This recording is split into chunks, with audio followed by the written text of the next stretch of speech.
Okay, so I'm going to talk a little bit about self-doubt today. And whether the fact that you believe that you have self-doubt or not, most people, I would almost say all people that I've ever met have had some sort of self-doubt, and self-doubt that stopped them from doing certain things that they really wanted to do in their life. And the fact is that self-doubt can be changed into things that could actually help you. The way that self-doubt is collected, or the way that self-doubt is gained, can also be used to help you out in the opposite effect.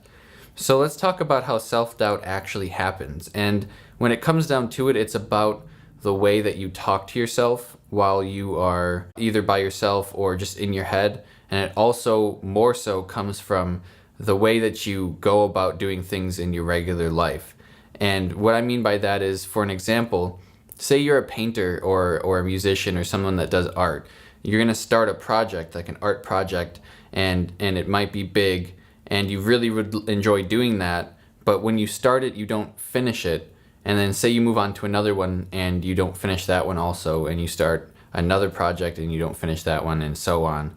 That kind of stuff really hurts your self-confidence and your self-doubt, and it starts collecting up a tab, I guess, of situations where you didn't actually follow through doing that.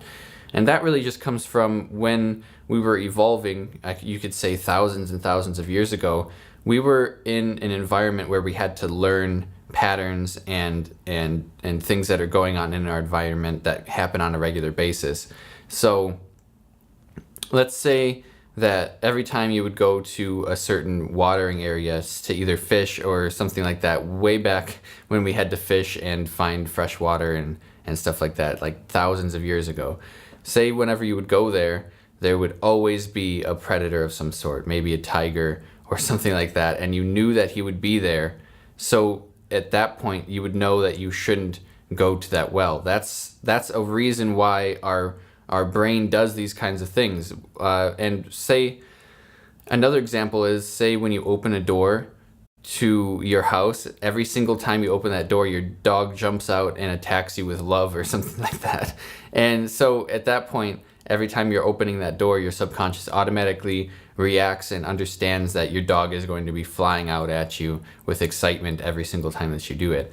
That's a key part of how our brain works. And the reason why, as humans, we were able to learn so fast and evolve, and I mean to the point where we are now, where we don't really have to worry about certain things like that anymore, like thousands of years ago when we were actually in danger of being killed or things like that. But we still have those evolutionary traits in us, and for a lot of people, it's hurting them in different ways than they were before. And in fact, something that our brain evolved to help us has been actually hurting us now in the modern day, because we don't need to worry about those things. So the way that you can counteract this thing happening is by, instead of trying to conquer gigantic projects at one time, and try to follow all the way through with them. If you have problems with finishing things all the way through, it's because of your self-doubt and your self-confidence saying, you know what, it's not really worth it because I know I'm not going to finish it. So what you should do is start small. Say you're a painter, you start with a small painting.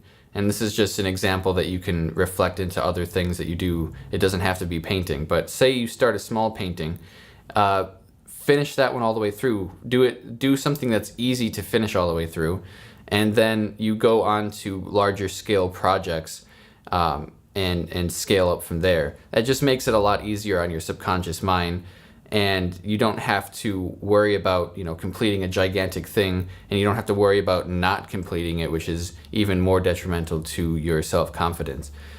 You can also start doing this, and that is stop saying little white lies. And it sounds stupid, but these little tiny things that you say, like when your friends here saying that you're going to be out in a minute when you literally have like 15 minutes of getting ready to do still, or say your project is due and your teacher asks if you have it finished and you say yes, but it's not finished. Those little things, those little tiny white lies take a big toll on how your subconscious views what you say, and views how you react to certain situations. And that's a really, really big thing when it comes to going out and doing things that you're passionate about and doing things that you want to accomplish. Your brain right off the bat is going to think, well, if you lied about that, are you lying about the fact that you're going to be doing this project all the way through, or that you're actually going to be able to accomplish this? And that's something you want to stop immediately. And then one more thing is that when people ask you to do things and you're being asked to do a lot of things, don't say yes to everything. The main thing is that people love being the yes man, and we've almost been trained to say yes to everything.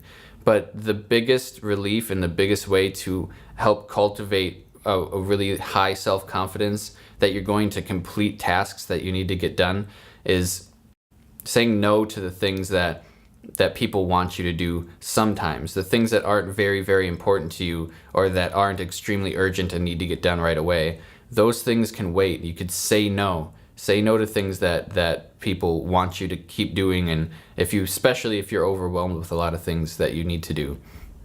So those things you can rewind and look over again. Start implementing those into your life, because they're really going to help you with your self-doubt and help you overcome a lot of the obstacles that you've been having when you're trying to complete projects for yourself and whatever you're passionate about. If you don't know what you're passionate about, go ahead and visit the video that I have about finding your passion. I have 4 questions where you'll be able to answer those questions and find out which answers correlate with one another, and those things will help you find your passion. So you can go and visit that video. I'll have it linked down in the description, and I'll probably have a link in the video for you guys to click.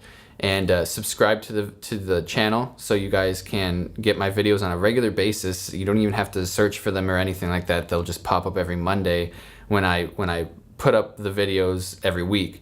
And like the video, because it's cool for me to see the interaction with you guys, seeing if people like or dislike my video. And then you can also comment down below if you have any questions, and I'll try my best to answer all of them. So if you like that video, I'll see you guys in the next one. Don't forget to check it out.